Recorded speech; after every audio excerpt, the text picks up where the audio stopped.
வணக்கம் fighters. So இந்த வீடியோவில் UFC 328 ஃபைட் கார்டுடைய ரிவ்யூ அண்ட் ரீகப் தான் பார்க்க போகிறோம்.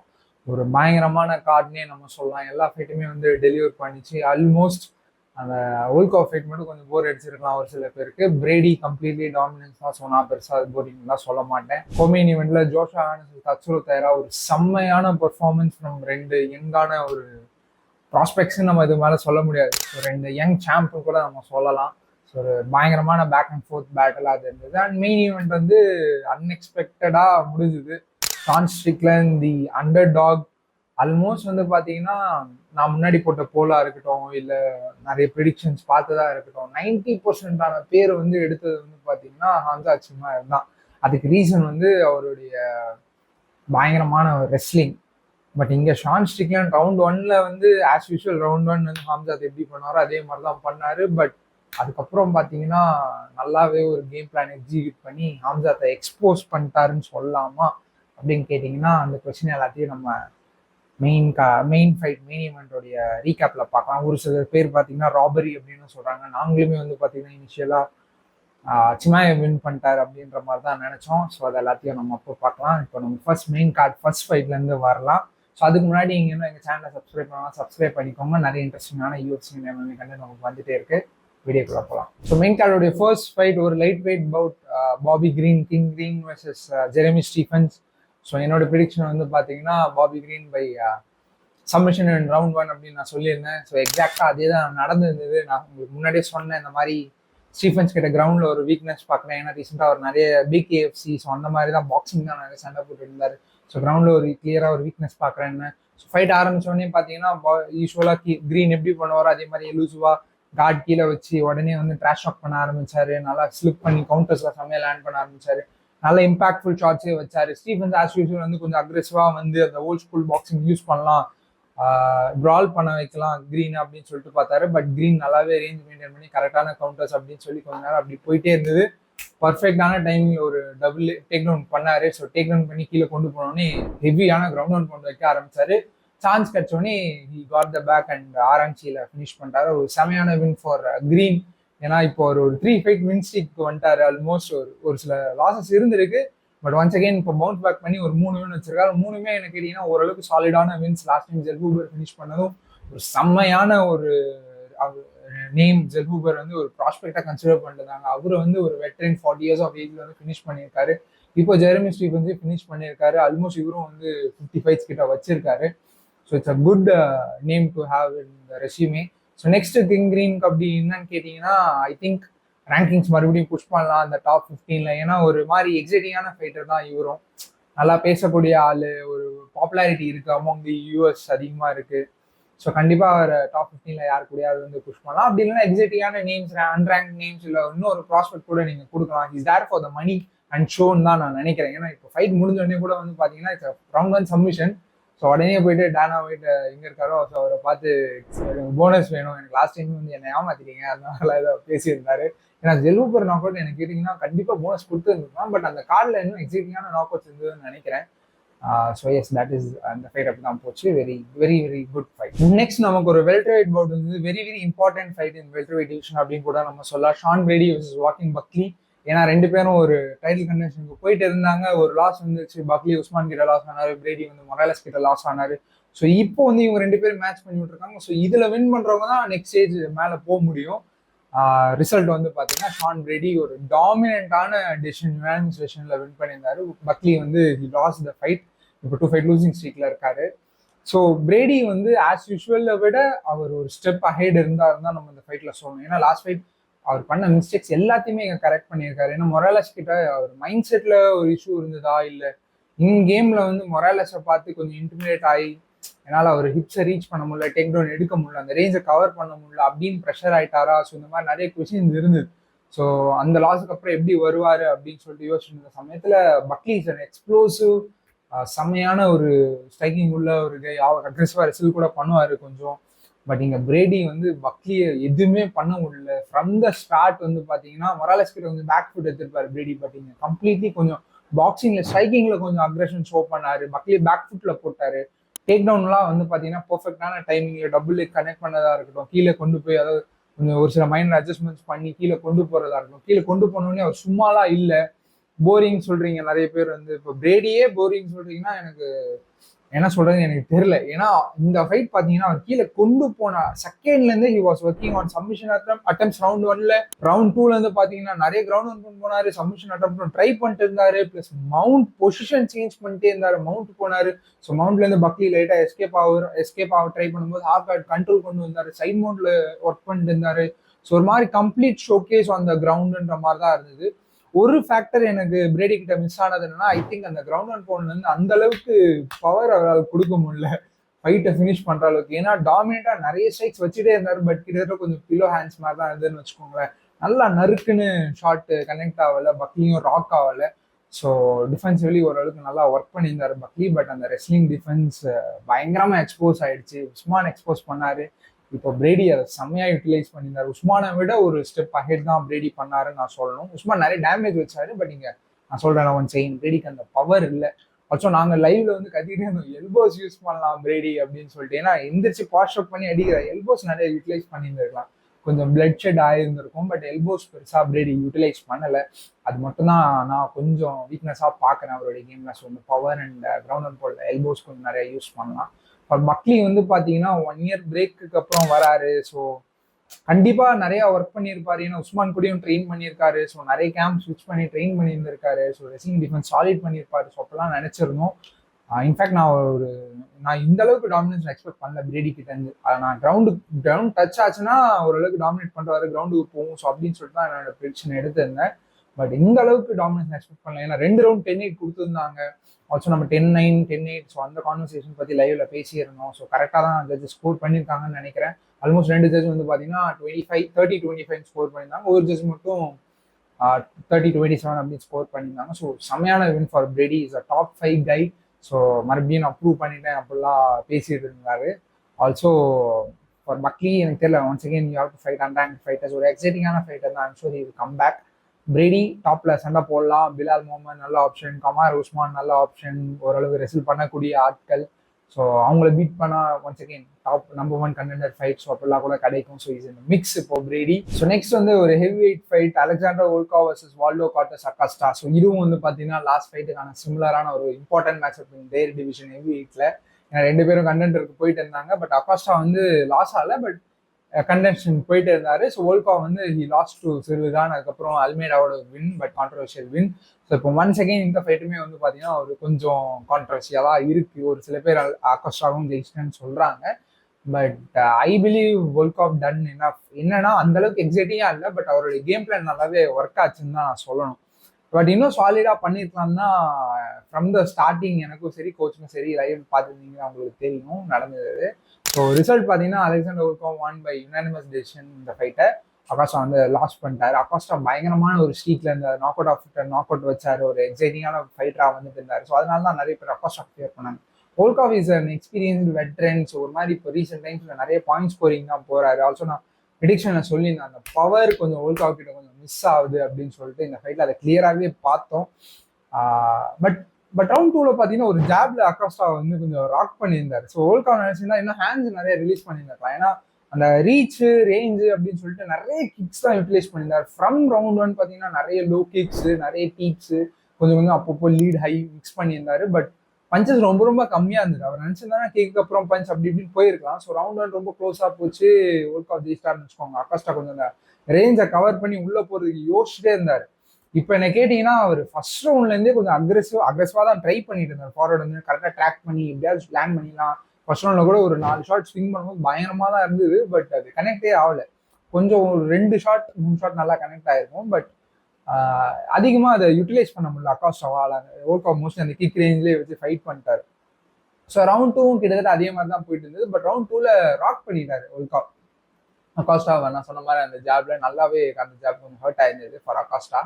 ஸோ வோல்கோவ் தான் ரவுண்ட் 2 எடுத்த மாதிரி எனக்கு ஒரு ஃபீல் இருந்தது. ரவுண்ட் 1 ரவுண்ட் 2 கொஞ்சம் கன்வின்சிங்காகவே எடுத்தாரு. ஸோ ரவுண்ட் 3ல அகாஸ்டா எப்படியாச்சும் ஐ வாண்ட் ஃபினிஷ் அப்படின்னு சொல்லிட்டு கம்ப்ளீட் அக்ரெஷன்ல வந்தாரு. நல்லாவே நிறைய ஷாட்ஸ் கனெக்ட் பண்ண ஆரம்பிச்சாரு. வோல்கோவ் ஒரு மாதிரி கார்டு வச்சு சர்க்குலேட் பண்ணும்போதெல்லாம் நிறைய ஷாட்ஸ் கிராஸ் எல்லாம் அகாஸ்டா ஸ்விங் பண்றது பார்த்தா கனெக்ட் ஆனா போயிடுவார். வோல்கோவ் விக்கேடுன்ற மாதிரி தான் இருந்தது. பட் இப்படியோ அந்த எக்ஸ்பீரியன்ஸ் சொல்றோம்ல, ஸோ இப்படியோ வந்து எஸ்கேப் ஆகி ஸோ ரவுண்ட் 3 வோல்கோவ் லாஸ்ட்.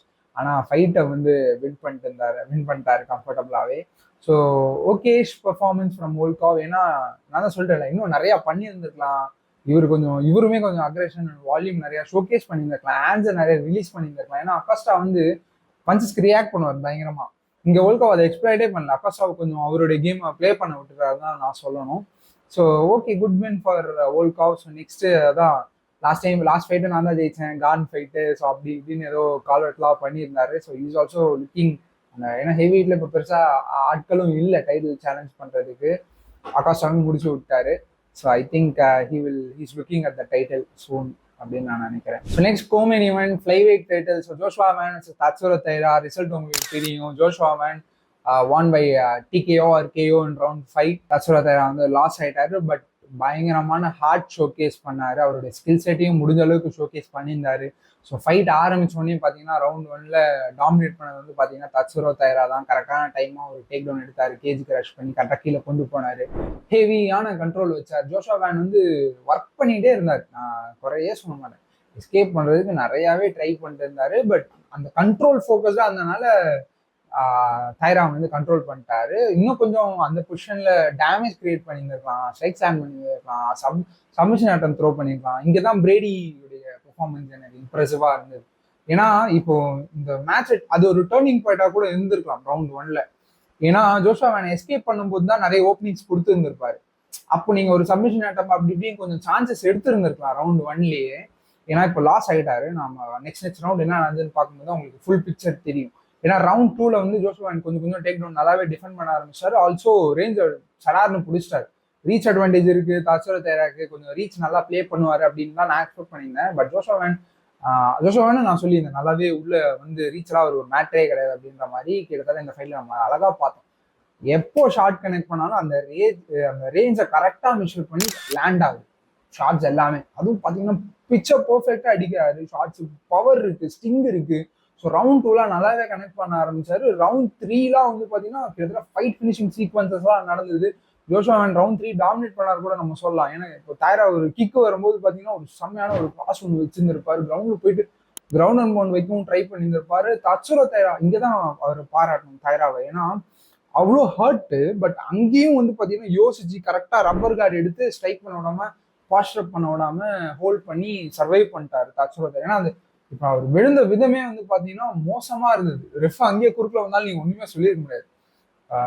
ஒரு கான்ட்ரவர்ஷியலான ஸ்டாப்பேஜ் தான் ரவுண்ட் 5ல, நான் அதுக்கு வரேன். பட் இந்த பொசிஷன் அவர் வந்து இருந்தாலும் நீங்க ஒன்றும் சொல்ல முடியாது. ஏன்னா அப்படியே விழுந்தாரு தட்சுரோ தைரா. பட் விழுந்தும் அந்த ஹார்ட் ஷோகேஸ் பண்ணி, அந்த திங்கிங் ஷோகேஸ் பண்ணி சர்வைவ் பண்ணார். ஆல்சோ ரவுண்ட் 3ல வந்து பாத்தீங்கன்னா ஹெவியான காம்பினேஷன் போட்டு கேஜ் கார்னர்ல நல்லா அடி வாங்கியிருப்பார் தட்சுரோ தைரா. ஸோ ரவுண்ட் 2 ரவுண்ட் 3ல பாத்தீங்கன்னா ஜோஷுவா வேனோட ஜாப் நிறைய கனெக்ட் ஆரம்பிச்சாரு. அப்பர் கட்லாம் திங்க் பண்ணி செம்மையா எடுக்க ஆரம்பிச்சாரு. ஸோ ஆல்சோ கிராசஸ் நிறைய கனெக்ட் ஆக ஆரம்பிச்சது. ஸோ அங்கேயே கேம் கொஞ்சம் ஷிஃப்ட் ஆகிற மாதிரி இருந்தது. ஓகே, நான் ரவுண்ட் 1 அப்போ நினைச்சேன்னா சரி ஓகே நம்ம ரவுண்ட் 2 சப்மிஷன் சொல்லியிருக்கோம், ரவுண்ட் 2ல பிடிச்சிருவான், நல்லா கண்ட்ரோல் வச்சாச்சு, ரவுண்ட் 2ல பிடிச்சிடலாம் அப்படின்னு பார்த்தா ஜோஷுவா வேன் டேக் டவுன் டிஃபென்ஸ்லாம் நல்லா ஒர்க் பண்ணி நல்லா காம்பினேஷன்ஸ் அன்லீஷ் பண்ண ஆரம்பிச்சாரு. கம்ப்ளீட்லி கேம் ஷிஃப்ட் ஆயிடுச்சு. இப்போ சரி ரவுண்ட் 3ல டேமேஜ் நிறைய போட்டாச்சு, ஃபைட் ஃபினிஷிங் சீக்வன்ஸ் வந்து ரவுண்ட் 4ல வேன் முடிச்சுவாருன்னு பார்த்தா ரவுண்ட் 4ல தான் அங்க இன்னும் ஒரு ஸ்டெப் காட்டுறாரு தட்சுரோ தைரா என்னோட ஸ்கில் செட்ல என்ன இருக்கு அப்படின்னு சொல்லிட்டு கம்ப்ளீட்டா கிரவுண்டுக்கு கொண்டு போய் வச்சு கண்ட்ரோல் பண்ண ஆரம்பிச்சாரு. ஒன்ஸ் அகைன் ஆல்சோ ரெக்கவர் ஆயிட்டார் ரவுண்ட் 3 டேமேஜ்ல இருந்து. ஸோ அதுக்கு நம்ம கண்டிப்பா தட்சுரோ தைரா பாராட்டி ஆகணும். இப்போ பாத்தீங்கன்னா 2 rounds for Tatsuro Taira, 2 rounds for Joshua Van. ஆனா டேமேஜ் யார் பண்ணா ஜோஷுவா வேன் தான் ஹெவியா பண்ணியிருக்காரு. தட்சுரோ தைரா கண்ட்ரோல் தான் வச்சிருக்காரு. But it's 2-2 in score card. So round 5 யார் வின் பண்றாங்க அப்படின்றது தான் இங்க கொஸ்டினா இருந்தது.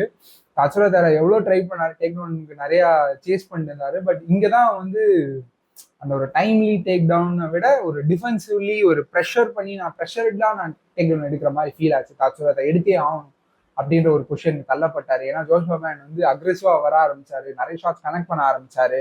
ஸோ ஃபைட் வந்து பார்த்தீங்கன்னா அப்படிதான் ஃபினிஷ் ஆச்சு. நல்லா நறுக்குன்னு ஷாட் வைக்க ஆரம்பிச்சாரு. கேட் கார்னர்ல ஹெவியா அன்லீஷ் பண்ணும்போது கொஞ்சம் அப்படி ராக் ஆனாரு தட்சுரோ தைரா. ரெஃப் உடனே குறுக்கல வந்துட்டாரு. கொஞ்சம் நீங்க கொஞ்சம் கான்ட்ரவர்ஷியல் ஸ்டாப்பேஜ் தான். ஏன்னா it's a title fight. Already Taira வந்து பாத்தீங்கன்னா அவ்வளோ ஹர்ட் ஆகியும் நான் கேம்ல இருக்கேன் அப்படின்னு ஷோகேஸ் பண்ணியிருக்காரு. நான் ஃபைட்ல இருக்கேன், ஐம் ஸ்டில் திங்கிங் அப்படின்னு ஷோகேஸ் பண்ணியிருக்காரு. ஸோ ஆல்சோ ஃபைட் முடிஞ்ச அந்த ஸ்டாப்பேஜ் முடிஞ்ச உடனே பாத்தீங்கன்னா he was completely conscious. Tatsuro Taira rock ஆகல, வாபிள் ஆகல.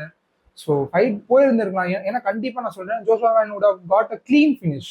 இந்த கான்ட்ரவர்சியே இருந்திருக்காது. அப்போ இந்த ஒரு டாக்கே இருந்திருக்காது. கிளீனா ஃபினிஷ் பண்ணி இருந்திருப்பாரு அந்த ஒரு பொசிஷன். இன்னும் 2 or 3 ஷாட்ஸ் தான் கனெக்ட் ஆயிருந்திருக்கும். ஆர்எல்ஸ் டைராவும் ஏதாச்சும் பண்ணி கண்ட்ரோல் மேபி வச்சிருந்திருக்கலாம். ஏன்னா இன்னும் ஒரு 3 minutes கிட்ட ஃபைட்ல இருந்தது. 2.5 3 minutes இருந்தது.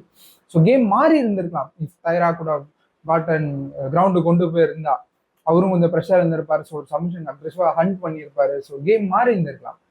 ஏன்னா இப்போ நீங்க இந்த ஃபைட்டே பார்த்தீங்கன்னா கேம் மாறிட்டே தானே இருக்கு. ஜோஷா வேனுக்கும் ஒரு கிளீன் ஃபினிஷ் கிடைச்சிருந்திருக்கும். ஸோ ஃபைட் விட்டுருந்துருக்கலாம், டைட்டில் ஃபைட். பட் நடக்கல. ஸோ ஒரு செமையான பெர்ஃபார்மன்ஸ் ஃப்ரம் 2 பேரும் நல்ல பெர்ஃபார்மன்ஸ் கொடுத்துருந்தாங்க. ஜோஷா வேனுக்கு ஒரு செமையான வின். ஏன்னா இப்போ நமக்கு தெரியும் ஜோஷா வேனுக்கு என்ன ஸ்கில் செட் இருக்கு கிரவுண்ட்ல அப்படின்னு சொல்லிட்டு. ஏன்னா லாஸ்ட் ஃபைட் பந்தோஜா ஃபேஸ் பண்ணும்போது நம்ம அதுதான் பேசியிருந்தோம். அவருக்கு கிரவுண்ட்ல என்ன ஸ்டஃப் இருக்கு அப்படின்னு நமக்கு இன்னும் ஷோகேஸ் ஆகல அப்படின்னு சொல்லிட்டு. இன்ஃபேக்ட் இப்போ ஒரு 2 கேம்ப் பண்ணியிருக்கனால தான் இந்த அளவுக்கு இம்ப்ரூவ் பண்ணியிருக்காருன்னு நான் நினைக்கிறேன். ஆல்சோ இஸ் ஃபாஸ்ட் லேர்னர், நான் ப்ரெடிக்ஷன்ல சொன்ன மாதிரி. ஸோ அவருடைய கேலிபர் என்ன அப்படின்னு சொல்லிட்டு இங்க காட்டியிருக்காரு ஜோஷா மேன். ஸோ போஸ்ட் ஃபைட்ல வந்து பந்தோஜாவை தான் கால் அவுட் பண்ணியிருக்காரு. ஸோ இன்னும் நிறைய பால் குடிங்க, நல்லா ரெடியா இருங்க அப்படின்னு சொல்லிட்டு கொஞ்சம் டேஷ் ஆகும் லைட்டாக பண்ணி பேண்டர் மாதிரி பேசியிருந்தார் ஜோஷா மேன். ஸோ அந்த ஃபைட் பார்க்கறதுக்கு இப்போ, அதாவது இப்போ தாயராவை அடிச்சதுக்கு அப்புறம் அந்த ஃபைட்டை பார்க்கறதுக்கு இன்னும் எக்ஸைட்டிங் அண்ட் இன்னும் இன்ட்ரெஸ்டிங்காக தான் இருக்கும். ஸோ தட்சர தாயரா ஐ திங்க் கண்டிப்பாக கிளைம் பேக் பண்ணுவார். ஏன்னா இஸ் ஆல்சோ யங், ஒரு நல்ல ப்ராஸ்பெக்டா இருந்த ஆள் தான். லாஸஸ்க்கு அப்புறம் பவுன்ஸ் பேக் ஆயிருக்காரு. லாஸுக்கு அப்புறம் இந்த மொரேனோ ஃபினிஷ் பண்ண விதமா இருக்கட்டும். So I think he will கண்டிப்பா பவுன்ஸ் பேக் பண்ணுவாரு. ஸோ ஃப்ளை வெயிட் வந்து பாத்தீங்கன்னா பயங்கரமா இன்ட்ரெஸ்டிங்கா இருக்கு. இப்போ மணேல் காப் இருக்காரு, கியோஜி ஹொரிகுச்சி வந்து ஒரு நல்ல ரன் கொடுத்துட்டு இருக்காரு. ஸோ ஃப்ளை வெயிட் வந்து பயங்கரமா இருக்க போகுது இன் upcoming years. I'm excited to see it. So main event middleweight title bout Hamza Chimaev versus Sean Strickland. ஒரு பயங்கரமான பீஃப் இருந்தது. ப்ரெஸ் கான்ஃபரன்ஸ்ல அவங்க அடிச்சுக்கிட்ட விதம்லாம் அவங்களுக்கு தெரியும். ப்ரெஸ் கான்ஃபரன்ஸ்ல பயங்கரமா ரீச் ஆயிருந்தது. யூஎஃப்சியோடைய யூடியூப் வியூஸ் போய் பார்த்தீங்கன்னா தெரியும். அவங்களுடைய பீஃப் வந்து எப்பயிலேருந்தோ இருக்கு. ப்ரெஸ் கான்ஃபரன்ஸ்ல செம்ம ஹீட்டப் ஆச்சு. என்னென்னமோ கண்டா பின்னான்னு பேசிக்கினாங்க. ஒரு செம்ம ட்ராஷ் டாக். நம்மளே சொல்லணும், இந்த மாதிரி ஒரு அனிமாசிட்டியில இப்போ ரீசெண்ட் டைம்ல யூஎஃப்சில பார்க்கவே இல்லை நாம. ஸோ அந்த மாதிரி ஒரு செம்ம பில்டப்லாம் இருந்தது. ஸோ ஃபைட்ல வந்து பார்த்தீங்கன்னா அவ்வளோ செக்யூரிட்டிஸ் இருந்தாங்க. ஹோல்ட் பேக் பண்ணாங்க 2 பேரையும். சும்மா உள்ள வரும்போதெல்லாம் ஒரு செம்ம எனர்ஜியா தான் வந்தாரு. ஷான் ஸ்ட்ரிக்லண்ட் ஆஸ் யூஷுவல் காமா வந்தாரு. டேப் பண்ணிட்டு ரெடியா சும்மா பார்த்துட்டு இருந்தாரு. சும்மா அந்த ஈவில் ஸ்மைல்லாம் கொடுக்க ஆரம்பிச்சு. திடீர்னு பார்த்தா க்ளவ் டச் பண்ணிட்டாங்க கிட்ட கொண்டு வந்து. புரியவே இல்லை. அப்புறம் தான் அவங்களுக்கு ஃபைட் முடிஞ்ச அப்புறம் தான் தெரிஞ்சு. ஃபைட் முடிஞ்ச அப்புறம்லாம் இன்னும் நிறைய நடந்தது, நம்ம பேசுவோம் அதை பத்தி. ஸோ க்ளவ் டச் பண்ணிட்டாங்க, 2 வாட்டி டச் பண்ணிட்டாங்க. அப்புறம் செக்யூரிட்டியெல்லாம் வெளில போனேன். ஆஸ் யூஷுவல் ஃபைட் ஆரம்பிச்சது. ஒரு செம்மையா எக்ஸைட்டிங் ஸ்டேட் வந்து. ஏன்னா ஷான் ஆஸ் யூஷுவல் ரெடியா அவரோட இதுல ரெடி ஆகிட்டு இருந்தாரு. சிமாயை வந்து கிரவுண்ட்ல இருந்து அந்த ஈவில் ஸ்மைல் கொடுத்து ஐப்ரோலாம் தூக்கி ஒரு செம்மையான ஒரு மொமெண்டா இருந்தது அது. ஸோ ஃபைட் ஸ்டார்ட் ஆச்சு. கொஞ்சம் டைம் எடுத்தாரு. 15 secondsல நாங்கள் ஒரு சைட் பிட் வச்சோம். நானும் கொஞ்சம் சும்மா ஷூட் போவானா அப்படின்னு சொல்லிட்டு ஷூட் போனாரு. ஸோ ஷூட் பண்ணோன்னே ஷான் ஸ்ட்ரிக்லண்ட் அவர் டிஃபென்ஸை ஒர்க் பண்ண ஆரம்பிச்சாரு. ஸ்ட்ரிக்லண்ட் அட்ஜஸ்ட்மெண்ட் பண்ணாரு, செயின் ரெசில் பண்ணாரு. அப்புறம் பேக் டேக் எடுத்து ஆர்என்சி ஹன் பண்ண ஆரம்பிச்சாரு. ஆஸ் யூஷுவல் அவருடைய கேம் பிளான் அதுதான். ரவுண்ட் 1 ஃபுல் அக்ரெசிவ் போவாரு, ஆர்என்சிக்கு ஹன் பண்ண ஆரம்பிச்சாரு. எக்ஸாக்டா அதே தான் நடந்தது. பட் ஷான் ஸ்ட்ரிக்லண்ட் பாத்தீங்கன்னா ரொம்பவே காம் அண்ட் கம்போஸ்டா ஹேண்டில் பண்ணாரு அந்த ரவுண்ட் 1 பொசிஷன் எல்லாத்தையும். ஒரு இடத்துலயும் ஒரு ப்ரெஷரை நீங்க பார்க்கவே இல்லை. சும்மா வேணா அந்த நெக் ரேங்க் போறதுக்குலாம் செட் பண்ணா கூட அப்படியே காமா இருக்கான் ஷான் ஸ்ட்ரிக்லண்ட். அது ஒரு அதை நம்ம கண்டிப்பா அப்ரிஷியேட் பண்ணியே ஆகணும். ஸோ ரவுண்ட் 1 டாமினண்டா சும்மா எடுத்திருந்தாரு. பட் நிறைய டேமேஜ் பண்ணவே இல்லை. சப்மிஷன் கூட ட்ரை பண்ணாரு. பட் ஒரே சப்மிஷனுக்கு தான் ட்ரை பண்ணிருந்தாரு. ஸோ இட்ஸ் 10-9 ரவுண்ட் தான். பெருசா பிரேடி அளவுக்கு கூட டேமேஜ் கிரியேட் பண்ணல. பொசிஷனும் நிறைய சேஞ்ச் பண்ணல. ஓரளவுக்கு சேஃப் பிளே பண்ணிட்டாருன்னு தான் சொன்னோம். பட் ரவுண்ட் 2 இங்கே தான் விஷயமே ஆரம்பிக்குது. ரவுண்ட் 2ல வந்து டேக் டவுன் டிஃபெண்ட் ஆனோடனே பார்த்தீங்கன்னா ஸ்ட்ரிக்லண்டுக்கு பாராட்டணும், நல்லா டிஃபெண்ட் பண்ணாரு. ஃபுல்லா எடுத்து அப்படி காட் பிளே பண்றாரு. சும்மா எனக்கு புரியவே இல்லை. பார்த்தா டயர்ட் ஆயிட்டாரு, மூச்சு வாங்குது. என்ன இது ரவுண்ட் 2க்கே இப்படியா? ஏன்னா சிமாவுக்கு கார்டியோ இஷ்யூஸ் இருந்திருக்குன்னா, இல்னஸ் இருந்தாரு. ஸோ அதெல்லாம் நம்ம பேசியிருக்கோம் முன்னாடி ஃபைட்ஸ்ல.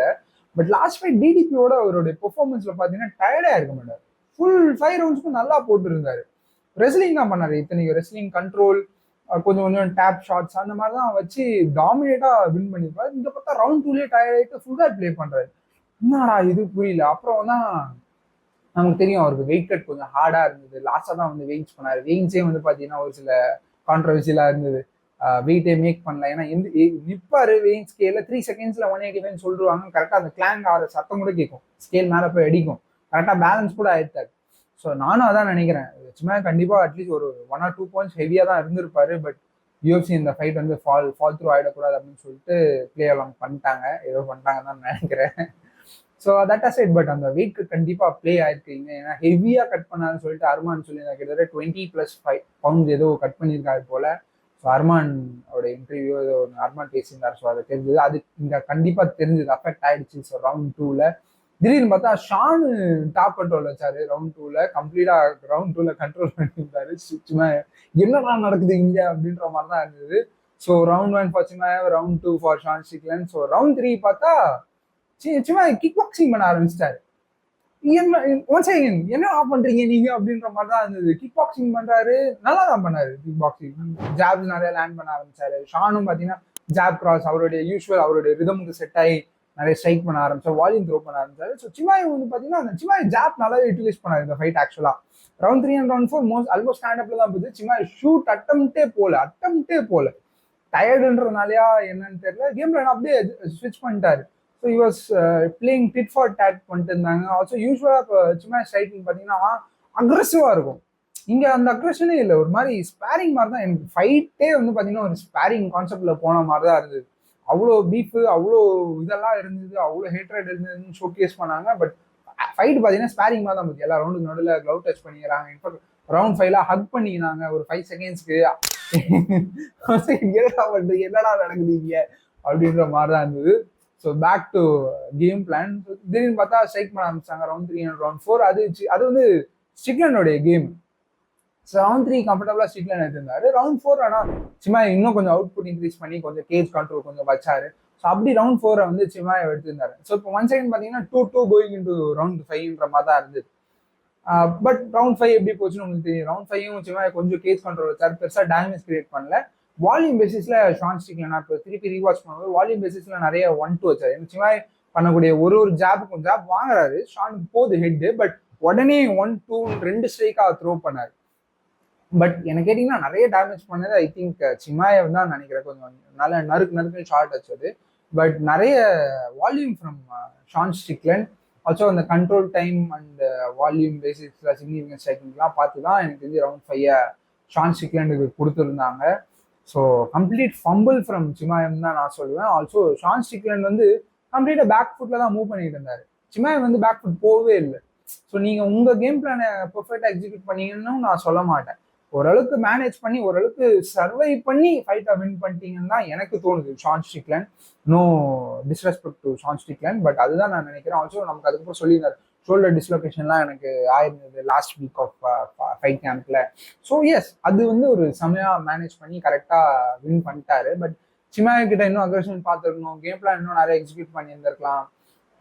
அது எல்லாமே சிமாய் சைடு மிஸ்டேக்ஸ். அண்ட் ஷான் ஸ்ட்ரிக்லண்டுக்கும் நம்ம கங்க்ராச்சுலேட் பண்ணணும். டேக் டவுன் டிஃபென்ஸ் நல்லா ஒர்க் பண்ணியிருக்காரு, காமா இருந்தாரு ரவுண்ட் 1 சப்மிஷன் அட்டம் அப்போலாம். ஸோ ஆல்சோ அவருடைய கேம் ஸ்டாண்ட் அப்னு வரும்போது கொஞ்சம் சிமாய் சைட் போகும்போதும் he was there. நான் அவர் சேம் கம்போஸரோட அவருடைய கேம் என்ன சிமாய் எப்படிடா யாரா ஃபினிஷ் பண்ணுவா, யாரா ஜெயிப்பான்ற மாதிரி ஒரு கொஸ்டின் இருந்தது டிடிபி ஃபைட்டுக்கு அப்புறம்.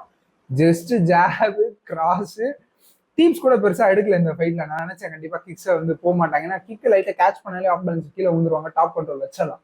ஸோ இந்த வாட்டி கிக்கை அந்த அளவுக்கு யூட்டிலைஸ் பண்ணவே இல்லை, கம்ப்ளீட் அபேண்ட் பண்ணிட்டாரு. அப்போ மட்டும் ரேரா தான் அடிச்சிருந்தாரு Sean Strickland. So jab cross over hand hook இதை வச்சு மட்டுமே சும்மா வின் பண்ணிட்டாரு ஷான் ஸ்ட்ரிக்லண்ட். ஸோ ஒரு ஸ்பிளிட் டெசிஷன்ல he won the fight. So congratulations, we have new middleweight champion, 2 times champion Sean Strickland. பார்த்தீங்கன்னா அவருடைய 2 டைட்டில் வின் பாருங்க, Israel Adesanya and Khamzat Chimaev. யாருமே நினைச்சு பார்க்கல இவர் புல் ஆஃப் பண்ணுவாருன்னு. ஒரு 2 underdog wins to get the title. So அதெல்லாம் நீங்க அவருடைய ரெஸ்யூமே கூட எடுத்து பார்த்தீங்கன்னா நல்லா இந்த டாப் 5 டாப் 10 மிடில் வெயிட்ஸ் எல்லாருமே இருக்காங்க உள்ள. ஸோ ஷான் ஸ்ட்ரிக்லண்ட் நம்ம கண்டிப்பா அப்ரிஷியேட் பண்ணணும். அவருடைய ஸ்டைல் உங்களுக்கு பிடிக்குது இல்லை அது வியர்டா இருக்கு அதெல்லாம் விட்டுருங்க. ஆனா நீங்க அவர் பேசுறது ஸோ எல்லாத்தையும் விட்டுருங்க, அவரை நீங்க அப்ரிஷியேட் பண்ணி தான் அவனுக்கு யாருக்கு put some respect in Sean Strickland name. So இப்போ வின் பண்ணிட்டாரு. ஸோ நெக்ஸ்ட் இமாவோன்னு பேசிட்டு இருக்காங்க. ஐ திங்க் அந்த நோஸ் கொஞ்சம் பிரேக் ஆயிருக்கு ஸ்ட்ரிக்லண்டுக்கு, இது take some time to recover. Chimaev வந்து பார்த்தீங்கன்னா உடனே நான் லைட் வெயிட் மூவ் பண்ணுறேன் அப்படின்னு பேசிட்டு பேனாவின் கிட்ட சொல்லியிருக்காரு போல அந்த வெயிட் கட் இஷ்யூனால. So yes, that is appreciable. Also வந்து பார்த்தீங்கன்னா திடீர்னு பார்த்தா ஸ்ட்ரிக்லண்ட் நீங்கள் எப்போ ரெடியாக இருக்கீங்க நம்ம அப்போ ரீமேட்ச் பண்ணிக்கலாம் அப்படின்னும் சொல்லியிருக்காரு.